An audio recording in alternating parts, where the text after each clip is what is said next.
Good evening, everybody. How are we tonight? Great. Okay, I'll see you at the concert. Welcome to the final concert of our season, and also the latest version of what we call Showcasing Our Own. This is a chance where we have to be able to showcase many of our musicians in different kinds of ways. I remember the first time we did this kind of a concert, it was maybe 10 years ago or so, when I decided, since I had been hearing lots of comments from audience members about how, well, when we sit in our seats, we can't see anybody on the stage other than the people that are right on front. So I thought, well, one way to start that would be we'll do a piece just for percussion and nobody else on the stage, so you can see all those guys banging away back there in the corner. And then we'll let them go, and then we'll bring in the brass section, which are the next ones in front of them, and we'll have them play a piece by themselves and let them go, and then we'll do woodwinds, etc., working our way forward. And then we finished with a grand orchestra piece I forget what the piece was right now, but a big, wonderful piece that actually featured some solos in it as well.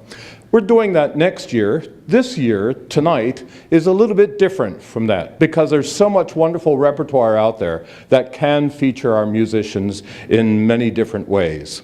So when you go into the auditorium tonight, you're going to find a kind of different setup from what it normally is for our regular orchestra concerts. As a matter of fact, there's only a few stands there, there's only a few chairs, and there's a harpsichord. Why? Because we're doing the first half of the concert two Baroque pieces, one by Vivaldi, one by Johann Sebastian Bach. And they feature, both of those pieces feature our musicians.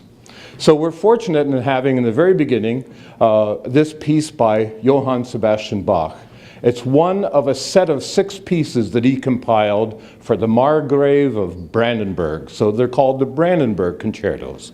And the one we're doing for you of the 6 is the last one, number 6, which has no violins in it, has no brass. Of course, brass weren't even a part of the orchestra back in those days. And it does have violas, however. And since we have a strong viola section of 8 players, I decided, and there are 2 solo viola parts, I decided, let's show off our whole viola section by having not just 2 of our players, but all 8 of them dividing up the 2 parts. So you'll see on my left 4 viola players, and on my right 4 viola players, all equally balanced, of course. And then behind them you'll see cellos, which and then actually you'll see 6 cellos, 2 playing an actual cello part, and another 4 playing viola da gamba parts. A viola da gamba is certainly a Baroque instrument, just like the viol da braccio, which is the held viol, braccio being arm, da gamba being legs. You held it between your legs and played. So that's the basic difference, other than the size and the tuning and that sort of stuff.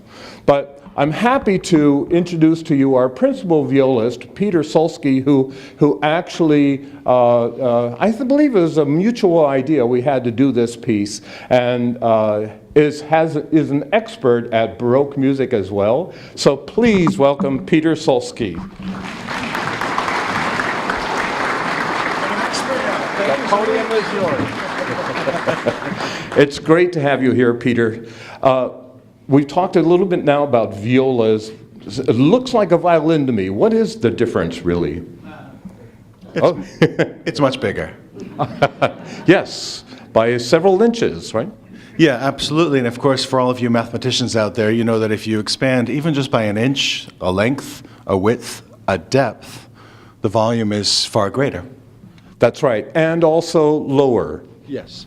Yes, we're looking at around a 1/5 lower, 5 notes lower. So we actually play technically the same pitches as a cello does, except an octave higher, of course, and then, as you can imagine, a cello being much larger and lower. Right.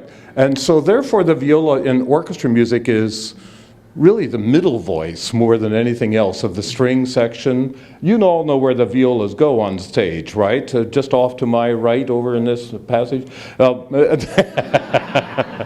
In the BSO days with Jimmy Levine conducting, they were over here on the far, on the edge of the stage. But what is it like to play almost always the middle line? It's a lot better than people realize. Because we get to hide. No, actually, I'm joking. What's actually amazing, I mean, for many viola players, of course, a lot of us, especially my generation, most of us started off as violinists, and then you get the old jokes, right? You know, oh, those failed violinists became violists. But of course, it's nothing of the sort. It's actually a personality issue in many ways. Really, the viola section, even though it has its share of melody, though probably not nearly as many as the cello section, or especially the first violin section, is an engine room, right? We're off in the middle harmonies, the engine room, and so in some ways it's as if you probably feel the sound as much as hear it in a clear way, I would imagine. But you never get to stand up and take a solo bow. What's the problem there? It's not a problem. We're lucky, I mean, it's all an ego thing, right? Why? I'm in trouble now. I'm in trouble. So tell us about this sixth Brandenburg. It includes 2 viola parts. The original instrumentation is not to have multiple people on the solo parts like we just talked about. We're doing tonight. It's just a small handful of musicians. What does the piece mean to you? I think for any viola player, especially if you add the one little Telemann concerto, which is a 12-minute beautiful piece, there's not a lot of repertoire that showcases the instrument. And the funny thing is about this, even this Brandenburg Concerto, many people would argue, and that's nothing against all other 5 that are incredible pieces of music and different orchestrations and different instrumentations, is that it's actually a very engine room type piece too. It's got incredible motion to it. And it brings out the beautiful middle voice. And I think there's a reason why Bach orchestrated without violins, so they wouldn't have to worry about a certain kind of balance issue in many different ways. But it's for violists, it's really an incredible tour de force. And at the same time, too, it's an incredibly different thing the way we're doing it. And I've really loved it. We've had, we haven't had too much time. We'd love to have, 6 weeks to rehearse something like this. Well, at least I would. Maybe Bruce wouldn't. But at the same time, it's an incredible process to bring all these folks together who are, again, like I say, toiling on the inside of the orchestra. And people I'm really proud of my colleagues, and also I'm really thankful.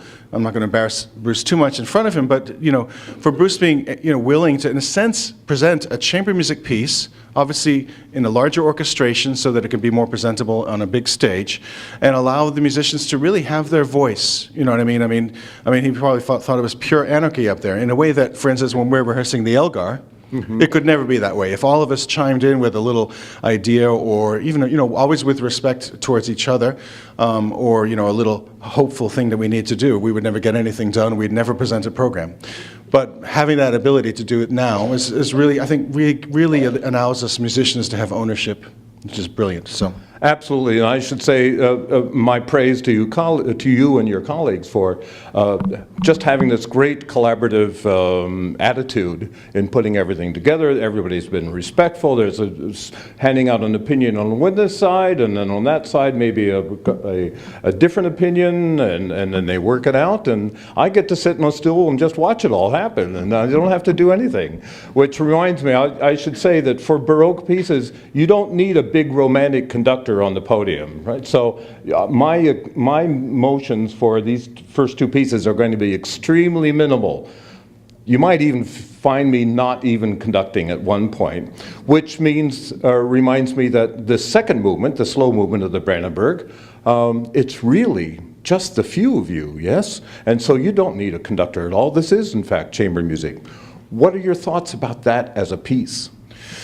I mean, it's a different challenge too, like as I say, because of such a different dynamic. If we were single players to a part, like we are in the second movement, so it would be a smaller, more intimate sound.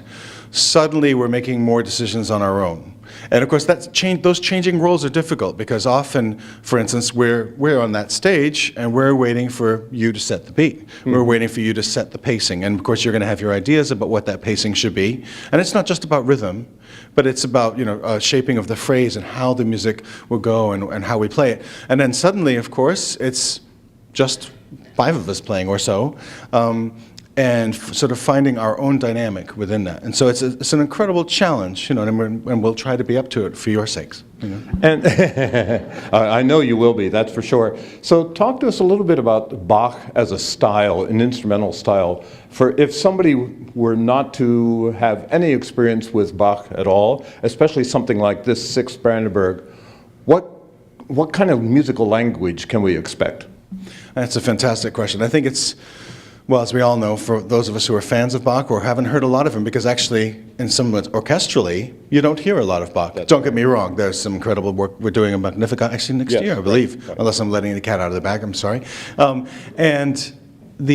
there is not a huge orchestral set repertoire, but for most string players, and the funny thing is, Bach has this incredible quality in that some of the most beautiful Bach I've heard, say a Bach cello suite, was played by a trombonist. In other words, it's incredible how this music, more than any other, I think, can translate into different orchestrations, which is in a sense what we're doing today, different groups playing, or different instruments even. And I think, for me, the thing that's blown my mind about Bach is that they once said, like, if he actually composed his music in a traditional way, a score where he writes down every part, going one beat at a time, it would have taken him 50 years, 24 hours a day. So how did he do it? And we're talking about no pre-electricity, and we're talking about fountain pens here. How did he do that? No computer programs, okay? And people realized, and they finally figured it out, this man was so brilliant, he could write one line of music for one part, and then just completely orchestrate the next line for 60, 70 bars at a time, which is an incredible thing that his mind was so advanced. And he could do that with up to like 30 different parts. I mean, it just... Even if you're not, let's say, don't see yourself as a learned musician, it doesn't matter, because emotionally what that means is that you have all these incredible lines. And as string players, just to finish off, it's not so much about, let's say, maybe more of a left-hand expression. It's about an incredible sense of how to use the rhythm and an incredible sense also of how to shape the phrases with the way we use our bows, which is very hard to do. And of course, we would always want more time to learn how to do that together.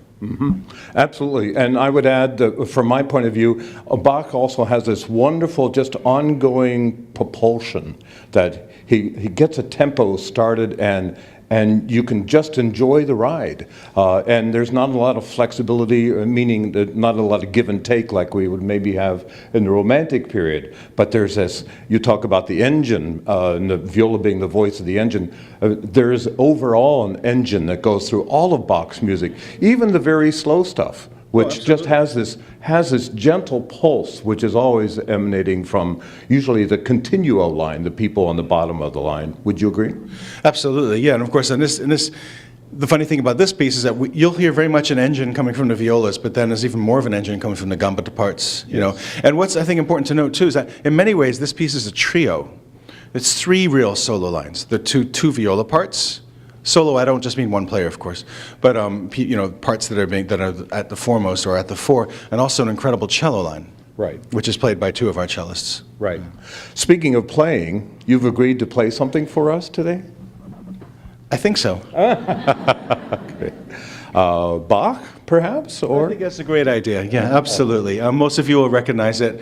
I think a couple of years ago I was here, so I played, I think, a prelude from a first suite. But I'll play you the prelude from the third suite, cello suite. Yeah. So you're hearing the correct notes, an octave higher, and obviously on a different instrument. So you'll forgive me for that. But We'll joy.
Thank you, Peter. Thank you very much. Bravo.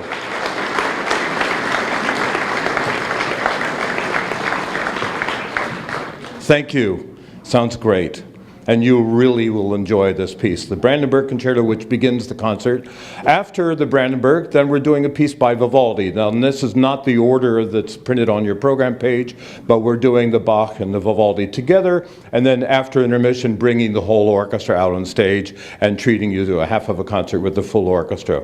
The Vivaldi, if you ever take any music appreciation classes, ever, anywhere, you're going to hear about the fact that Vivaldi composed well over 500 concertos. Some of the cynics out there in this world say, well, he composed the same concerto 500 times. But what he definitely did do was actually establish the form of the concerto in the Baroque era, which is a fast movement, a slow movement, and then a fast movement, which eventually became the form for symphonies as well, where you have a fast movement, a slow movement, then later on, a scherzo or a minuet, and then a fast movement to end with. And this piece is one of his very few concertos for, count them, 4 violins. So we have our concert mistress, Alice Hallstrom, as our first violinist, Annabelle Tirado, our second, Angel Hernandez, our third, and Susan Jensen, our fourth violinist. And they'll be all standing up there, actually in front of, well, and behind me, in front of you. And a smaller but somewhat larger ensemble than the Bach is. And it's very delightful music. It really is terrific stuff. And these violinists do an exceptional job with the piece. Also on the program, when we come back after intermission, we're doing one of the most popular pieces of classical music ever composed, the Overture by Rossini, called the William Tell Overture. Don't say it. I'm not going to say it either. I have even discovered that the millennials amongst us haven't even heard of that other association. So we're just going to let it all drop, okay? But if you're not sure what I'm referring to, it will become very obvious at the end of the piece. But it's a great piece because it features Jung Suk Lee, our principal cellist, And the cello section, to begin with, they're playing just by themselves. They are joined by the basses. And then in the middle of the piece, there is a English horn solo, and followed by a flute solo, and the two of them have a little dialogue back and forth. And then we get into we had a storm scene before the English horn solo, and then the trumpet fanfare comes out, and you'll love it. I want to take our remaining time to talk about the one big symphonic piece that's on the program, though. This is by the English composer Sir Edward Elgar, and it's called the Overture, Variations on an Original Theme, quote, Enigma, close quote. So there's a whole story. I could probably go on for 3 hours about this, but it's called an enigma because Elgar never released what the theme is. It sounds dee-da, dee-da, dee-da, dee-dee, da-da, dee-da, dee-da, da-da. Now, if you remember the first 4 notes I sang, dee-da, dee-da, some say it's Edward Elgar. But then he reverses the rhythm, the next measure. So it's Elgar, Edward, Edward Elgar, Elgar, Edward. So I don't know if that has any credibility or not. But some people say that's what it is. So he wrote this piece, and to this day, musicologists have not really figured out what the theme is. And his comments, Elgar's comments about the piece overall are even themselves cryptic. He was apparently a famous cryptologist at the time, enjoyed word puzzles and puzzles of all kinds and solving codes that nobody else could solve. And apparently this is a code that nobody has yet solved. But that's okay, because you can actually just listen to this music without knowing all the secrets behind it. Just like I see sometimes opera audiences going into the opera theater, they have no idea what the language is that's being spoken or what the words are, but they think it's such a beautiful experience just watching what they do and hearing the singing in the orchestra. It's the same kind of thing here. You don't have to know.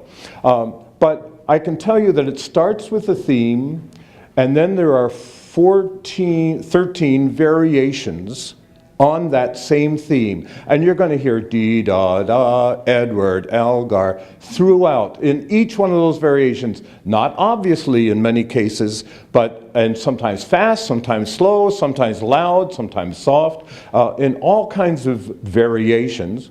And then once he does those 13 variations, which are all about his friends, then we have a grand finale where he writes about himself. The finale, just jumping to that, is labeled EDU, E period D period U period. And that was his own cute way of saying his wife's nickname for him was Edu. I know, I love it. So what I'm going to do in the time that we have remaining, and I'm probably going to go a little bit past 7 o'clock, anybody who's here from Indian Hill, sorry, but I want to give you some little musical examples of what you might be able to hear, because all the different people in the program page are not listed. So I can give you kind of a clue, and you might actually recognize some of the themes. So here's the theme. You hear that, Edward Elgar? Oops. I held that button too long, sorry.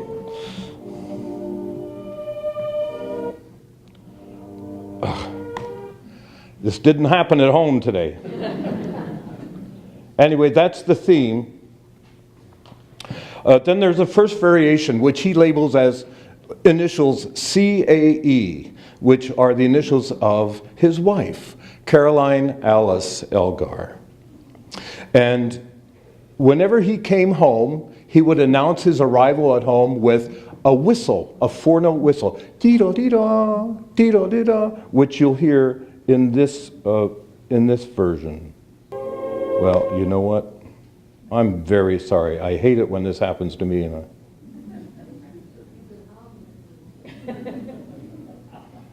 Okay, anyway. The third, here are the people involved. Another friend of his is pianist H.D. Stuart Powell. Got to remember, this is 1899 in Britain, of a certain different era. And these are all friends of Elgar, hung out together a lot themselves.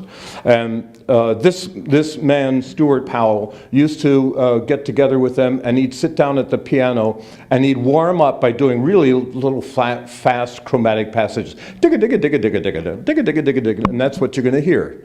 And then he develops it, Elgar develops the theme, and then you hear alternate things and stuff like that. But after that first nice, quiet, dee-do, dee-do, whistling going on, then that's the next variation is the fast one. The next variation is an actor friend of his, Richard Baxter Townsend. And so it's labeled, this variation is labeled as RBT. Now, Townsend's peculiar ability was to manipulate his voice from the basso to the falsetto. So you will hear cellos do ba da dee da dee dee, and then do da dee da, and you hear do da dee da, from the basso to the falsetto kind of thing.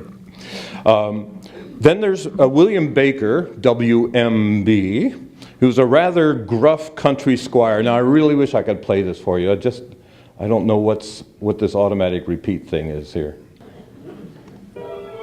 I got it. Here's the fast notes. Do you hear those fast notes? Low voice, high voice, high voice, low, high.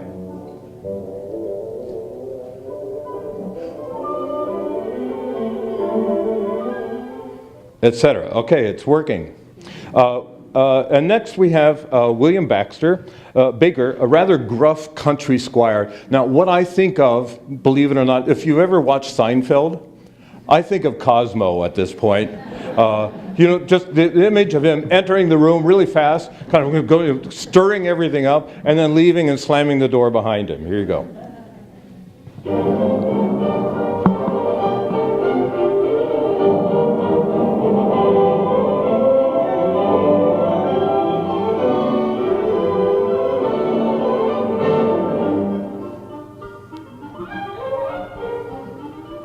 It's all over the place. And it's going to end abruptly.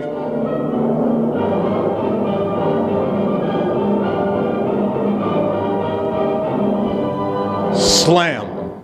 That's where the door shuts on the way out. Then we have Richard Arnold, son of Matthew Arnold, who was a great friend of Elgar's. He was a young philosopher-musician whose personality could turn rapidly from serious to whimsical. So you hear serious. It's rather serious.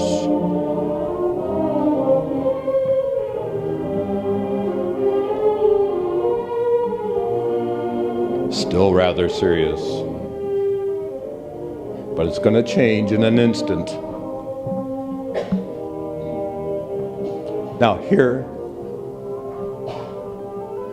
it's all of a sudden light and airy, whimsical, etc. Okay? Then we have the prominence of the violas in the next one. Apparently Elgar, in addition to his being composer, was also a teacher and a conductor and performer and a violist. Viola is our theme for the day. So that he actually had viola students. And he had one particular student, this one, her name was Isabel, who had a really hard time with string changes, the thing that you saw so demonstrated so well with Peter's playing. So bum, bum, ba, you're going to hear those notes in Isabel's, or in this variation. Can you hear it?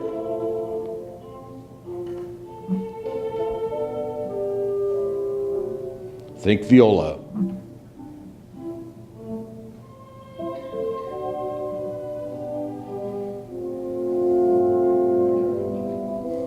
The next one is a really good one. It's about a pianist, friend of Elgar's, who actually loved to show off, even though it wasn't technically accurate all the time.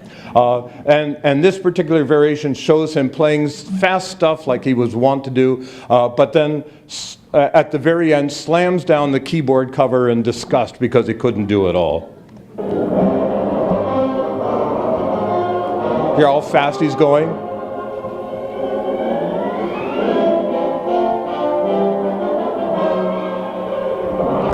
Slam, there it goes. I expect to hear that twitter of laughter when we do it in the performance.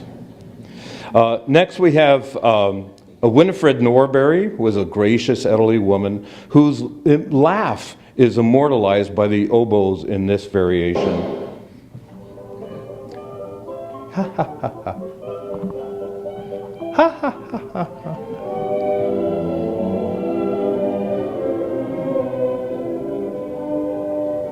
And it happens again. Etc. Followed by the most serious and reverential variation and the most famous one of the entire set. This is called Nimrod.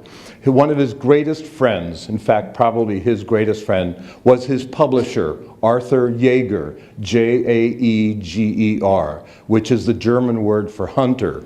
And in the book of Genesis, the great hunter is Nimrod. So this variation is called Nimrod and is actually, it's a devotional to him. It starts off really slowly. Here's the middle of the variation.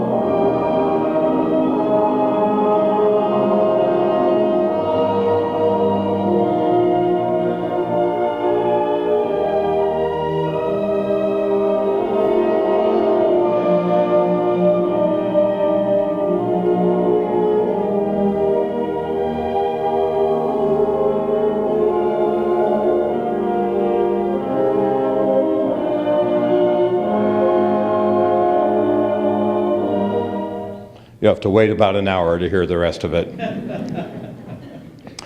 Following that, we now have Dora Penny. She had this halting manner of speech, kind of a stutter, and you'll hear da da da da da da da da in the woodwinds. Da da da da da da da da da da da da da da da.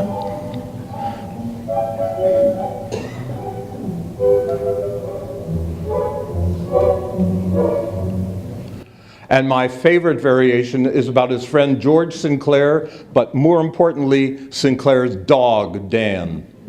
The bulldog, Dan. And the beginning of this variation is all about the dog, this is a true story, falling into the river and then paddling his way out and then getting out of the water, shaking himself off, and then barking.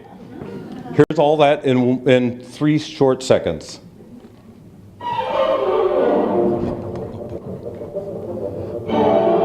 Shake.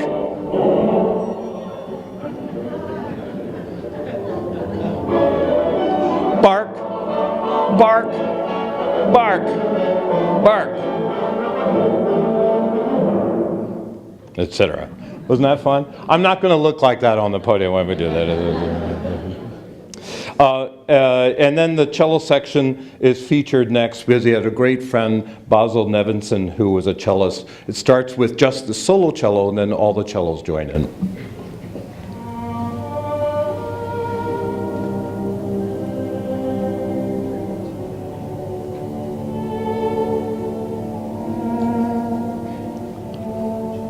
And all the cellos come in. It's really very nice. The next variation is too quiet to play for you in this large room. The speaker is just a little too small. But it's the one variation that is labeled in the score as just 3 asterisks. And for years and years and years, musicologists were arguing, who is this all about? And it's been pretty much figured out between 2 women. One is Lady Mary Lygon, who was a friend of theirs, and some say, in fact your program notes in the program book say that the reason for the asterisk is she was on a voyage to Australia and he wasn't able to get her permission to use her initials for it. which is probably also why he quotes in the middle of this variation the clarinet, just a solo clarinet. You'll be hearing a quote from a piece by Mendelssohn, the title of which is Calm Sea and Prosperous Voyage. Another school of thought is that 3 asterisks were some lady that maybe we shouldn't be knowing about. But I like to go with the former story. I think that makes much more sense. And if you listen really carefully at that moment, that solo clarinet part, you will hear the drum, the timpani, being played by wooden sticks in a really soft roll to imitate the sound of an ocean liner engine going across. It's fascinating. And then, as I said before, then we wrap it all up. We have a variation, we have the finale, the Edu passage. And this is the longest one of them all because it kind of wraps everybody up. You're going to still hear dee-da-dee-da-dee, dee-da-da-da-da-da-da-da. It's always that Edward Elgar coming on. But I'll leave you with this, because I have come across what I think is the most authoritative answer as to what the theme is, and it is this music, which some of you might recognize. This was the charter of the land, and guardian angels sang this strain. Rule Britannia, Britannia, rule the ways. Britons, listen, never, never, never shall be slaves. Never, never, never, dee-da, dee-da, dee-da. And Elgar was quoted as saying, the principal theme never appears. The principal theme never appears. That's his way of wordplay. And he said to his friend Dora Penny, who was the variation Dorabella, he said to her, you of all people should know what the answer is to this enigma. Why? Because the Victorian penny on the back side had an image of Britannia. So there you go, that's the answer. You can share that at all the cocktail parties you go to now, from now on. You know the answer because you heard it from the maestro. Thank you very much and enjoy the concert. Thank you very much. And you can probably tell by my accent, it's not Australian and it's not from South Africa, it's actually from the UK, so I can appreciate the Elgar very much. But perhaps I'll start off with the questions here. I mean, one of the things about conducting that's always astounds me is that you're so close to the orchestra, you have so much sound flowing through. There's no verbal communication, it's all by sight and music. How does that actually work in some ways? Is it sort of like a flow backwards and forwards between? I don't know. Does anybody know? Not really sure. Well, it's all in the gesture. It's the communication. It's nonverbal, as you say, communication, and we have to, and it's not planned. That's what you all need to know. The moves that any conductor makes, theoretically, are not choreographed. I think Bernstein was one exception, but really, the gestures we make are either reminders of what we did in rehearsal or a correction of something that maybe it's not going quite the same flowing way that we had rehearsed in, that kind of thing. So it's always, it's incredibly spontaneous. And the gestures are just whatever it takes to get them to play that way, you know? I usually put my whip on the stage, on the stand. Well, you know, the obvious one is, you know, shut up, violist. Well, let's open this up to questions. Can I take this piece of paper? First, the harpsichord's kind of new to a lot of us. Could you kind of explain about how it's played and maybe a little history? The which? The harpsichord that was played in the very first piece. Well, you might consider the harpsichord as the precursor to the piano. You know, there's harpsichord, there's clavichord. They were all figuring out how to make these mechanisms, and it was around Beethoven's time. Then the instrument called the pianoforte was all I can think of, was built. invented. And then over a certain amount of time, I don't know exact dates, but then the pianoforte merged into the piano as we know it. 9 feet long for a concert grand, which was not anything. Beethoven never had a 9-foot long grand piano. And it probably, whatever piano he had was probably never in tune either. That's a Cliff's Notes version. Is it plucked or something? Yeah, it's plucked. It has little leather plectras, so you hit the key, and a little thing goes up, and sticking out of the little thing is a little piece of leather, and it goes ding and pings the string. Yeah.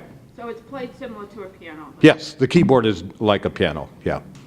But unlike a piano, you don't have, the keyboard doesn't respond to different amounts of pressure for louder volume. What you hear is what you get on a harpsichord. It's the same thing. You can't press harder. Your plectra will all go flying or something, or you'll break a string.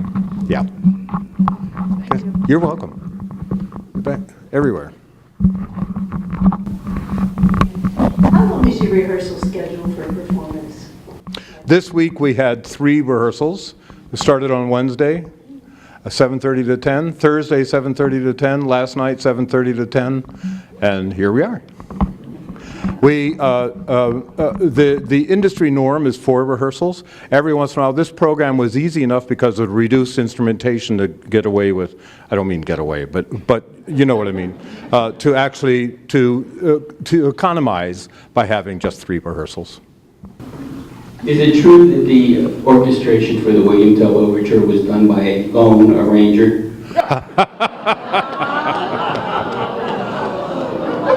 Boom!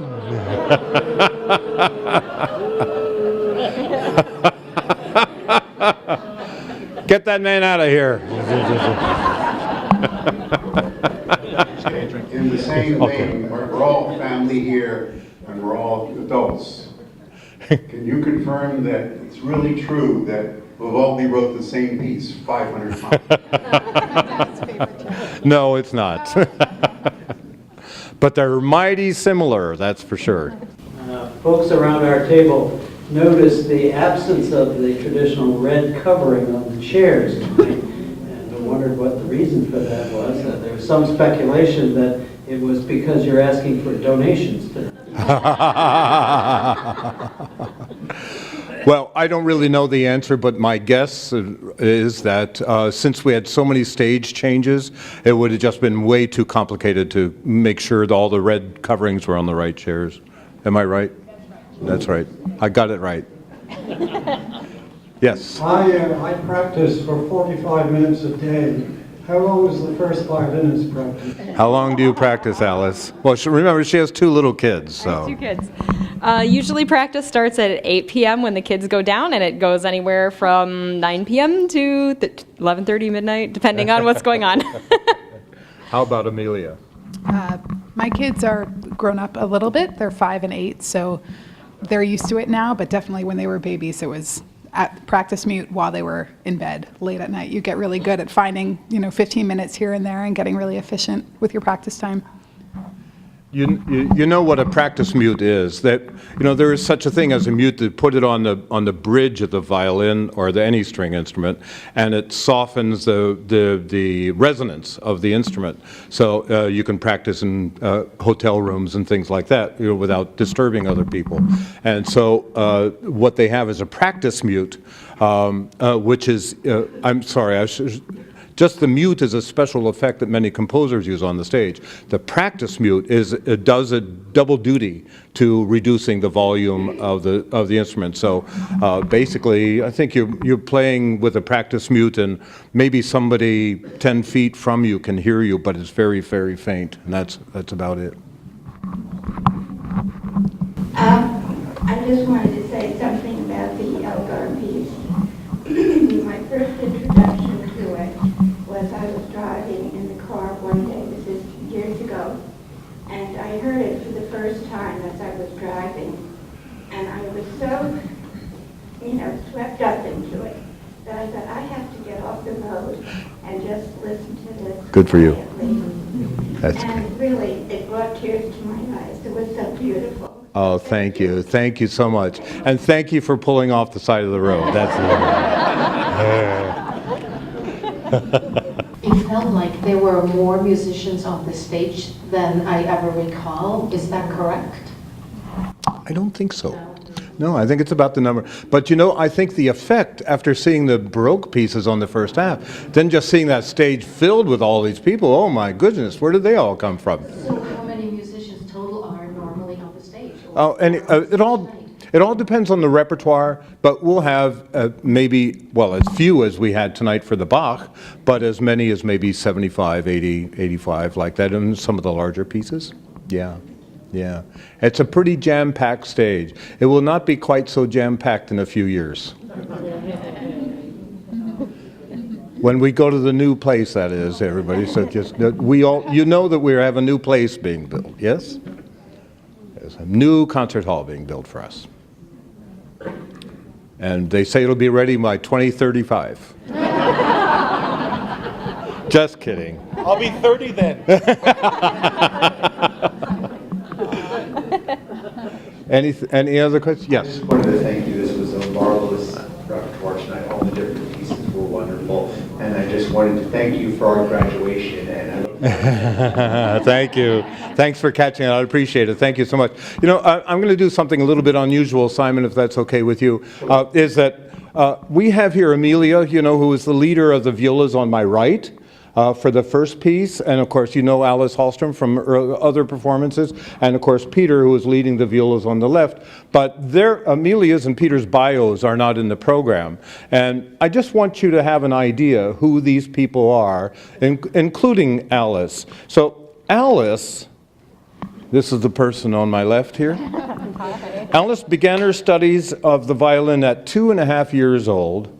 In addition to being our concertmaster, she's also performed as assistant concertmaster of the Portland Symphony. She also, as well as with the Northeastern Pennsylvania Philharmonic, the Atlanta Ballet Orchestra, the Atlanta Symphony, the Utah Symphony, Orchestra at Temple Square and Nashville Chamber Orchestra, and the Camerata New England, and has spent summers at Kneisel Hall in Maine and the Spoleto Festival in Italy. She's performed as a soloist with the Juilliard Baroque Ensemble, Southwest Symphony, Purchase Symphony Orchestra and Chamber Orchestra of Tennessee. She's recorded with the Mormon Tabernacle Choir and Orchestra at Temple Square. She's recorded with Josh Groban, Natalie Cole, Chamber Music Atlanta, Train. These people wouldn't know Train. Ephraim Harp and the Cartoon Network, yes. She's a graduate of SUNY SUNY Purchase and the Juilliard School, and had earlier training at the Eastman School of Music in the Preparatory Division. She lives in Bedford with her husband Michael and 2 sons, Spencer and Jacob. That's your concertmaster. Amelia, further to my left, is the founder of the musicians collective Convivo with Life Music, which presents free chamber music concerts in her hometown of Jersey City, New Jersey. Since moving to Massachusetts in 2013, besides her role with us as a co-principal at Indian Hill, she's also performed with the Boston Philharmonic, the Monadnock Festival String Quartet, music at Eden's Edge, the Portland Symphony, Radius Ensemble, and the Rhode Island Philharmonic. She was part of several American repertory theaters, ART productions, and has made guest appearances at Monadnock and Rockport festivals. Before coming to Massachusetts, she was violist of the Israel Contemporary String Quartet and a member of the Tel Aviv Soloists, with whom she toured Austria and Switzerland. She currently teaches in the Somerville Public School System. She's also taught at several schools in New York City, including the 3rd Street Settlement Music School, the New Jersey City University, and at Hasadna Conservatory in Jerusalem. She's also taught and held workshops all over Mexico, and as a founder of Cuerdas Oaxaca. She's a graduate of, I've been there, she's a graduate of the Eastman School of Music, Eastman once again, and the New England Conservatory, lives in Arlington with her family, including 2 Catahoula leopard dogs. Yes, that's a breed. They're known for hunting wild boar, which you can find in Arlington.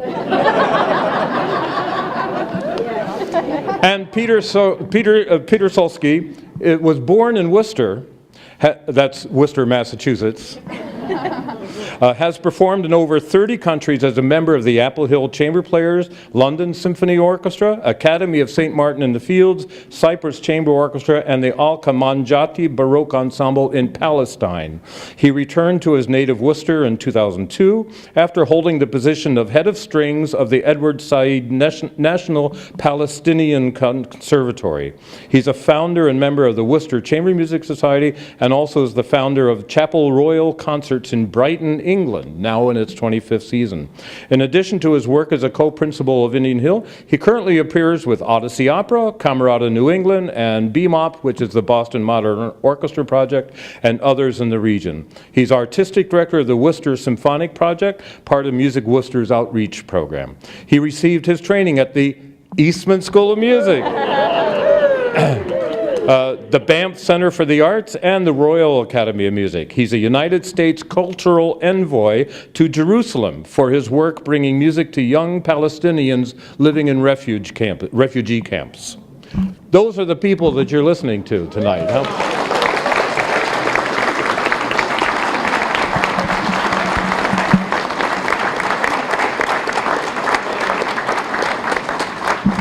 Now, any questions? Could you schedule one of the Bizet piano concertos in one of your seasons? Sure, I could. Are you willing? Is that an offer to sponsor that concert? We'll talk. I just want to thank all the musicians, but in particular Bruce, Alice, and Engel, and I think Annabelle is here, and Susan, for the performance of the Vivaldi in honor of Juan May, who was my life partner for the last 4 years of her life. Absolutely. And she would have been so very proud, and it's been such a gracious gesture. Thank you. We knew she was listening. Absolutely.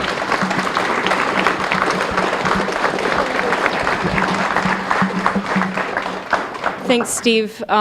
We miss her so much, and we miss you as well. Steve was our principal clarinetist for what, 35 years. 35 years. And retired this year. Yes. What was the history of pomp and circumstance? Did Elgar have somebody graduating in his family? What is it, a march? It is a march. Oh, it's a march. The question is pomp and circumstance. It is a march. It's one of several that he composed. Do you know the actual history behind it at all, Peter? No, I don't really either. I think it's just a set of pieces that he wrote, and then it became so famous. Then isn't it the tune became "Land of Hope and Glory," right? And then it became famous to use for graduation. So the piece came first, and then we graduated. Any other questions? Maybe we have time for one more. Oh, please, one more. Just one more. It's the end of the year. Right here in front, Simon. We get to hear the music, and it kind of rolls over us and fills us, and it goes around us and flows through us. I'm wondering if you ever get to enjoy the music while you're on stage, or if you have to kind of take a day off and go somewhere else and do another band. Enjoy the music. No, we absolutely enjoy performing. It's a journey for us as well, from the beginning of the program till the end. And I'm sorry, this morning I woke up and I lost my voice completely, so I'll try to speak right into the microphone. But it is rare for us as busy freelancers to get to go to concerts and be in your role. So the few times that I actually get to do that, it's so wonderful. I'm like, oh my God, this is amazing. But it's also for us on stage, it's a collaborative process. I feel like we're all making chamber music, we're communicating with each other as well as with Bruce the whole time. So it's a different experience, obviously, than being in the audience. But it truly is. It's why we do what we do, because it gives us so much joy. And I just want to say one thing about Indian Hill in regards to the question about the piano concerto. One thing about this orchestra that's so unique and wonderful is that Bruce brings us as orchestra members into the programming process every year when he's thinking about the pieces for the next year. gives us a sheet and has all these ideas. Well, this is the 150th anniversary of this, and what about this? And it's, as a freelancer who's played with many orchestras, that this is the only time I've ever been asked to do that. And that's very special for Indian Hill that he brings the musicians in that way. And I'm sure he gets way too many ideas. Even just for me, I feel like I'm like, oh my God.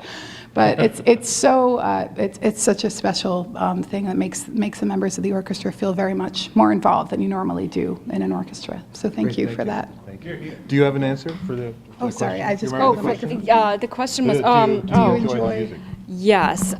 So actually tonight I had one of those moments in the Nimrod variation where it was just, I was playing, but I was listening, and I could feel just this beautiful, beautiful, everybody working together, and it's kind of a spiritual experience to be a part of it that way. So. Yeah, absolutely. Peter? Can't add too much to what we just heard, which is beautifully said and expressed.